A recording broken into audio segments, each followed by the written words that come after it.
ప్రఖ్యాత తబలా విద్వాంసుడు జాకిర్ హుస్సేన్ కన్నుమూశారు. సాయంత్రం ఆయన గుండె సంబంధిత సమస్యతో శాన్ ఫ్రాన్సిస్కోలోని ఆసుపత్రిలో చేరారు. చికిత్స పొందుతూనే తుది శ్వాస విడిచారు. జాకిర్ హుస్సేన్కు బీపీ సమస్య ఉండగా కొద్ది రోజులుగా ఆయన గుండె సంబంధిత సమస్యతో బాధపడుతున్నారు. అయితే వారం రోజులుగా ఆయన ఆసుపత్రిలోనే చికిత్స తీసుకుంటూ ఉండగా పరిస్థితి సీరియస్గా మారడంతో ఆయన ఐసీయూకు పంపించారు.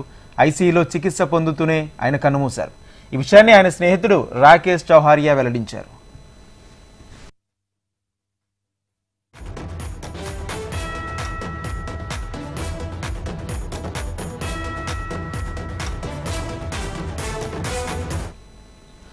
డెబ్బై జాకిర్ హుస్సేన్ ప్రపంచ సంగీత ప్రపంచంలో తనదైన ముద్ర వేశారు.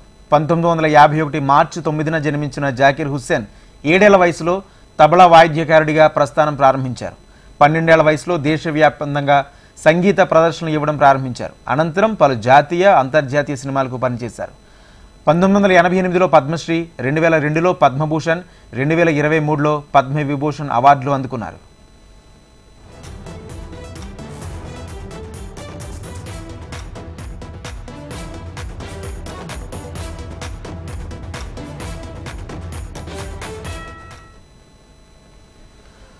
ప్రఖ్యాత తబలా విద్వాంసుడు జాకిర్ హుస్సేన్ కన్నుమూశారు. సాయంత్రం ఆయన గుండె సంబంధిత సమస్యతో శాన్ ఫ్రాన్సిస్కోలోని ఆసుపత్రిలో చేరారు. చికిత్స పొందుతూనే తుది శ్వాస విడిచారు.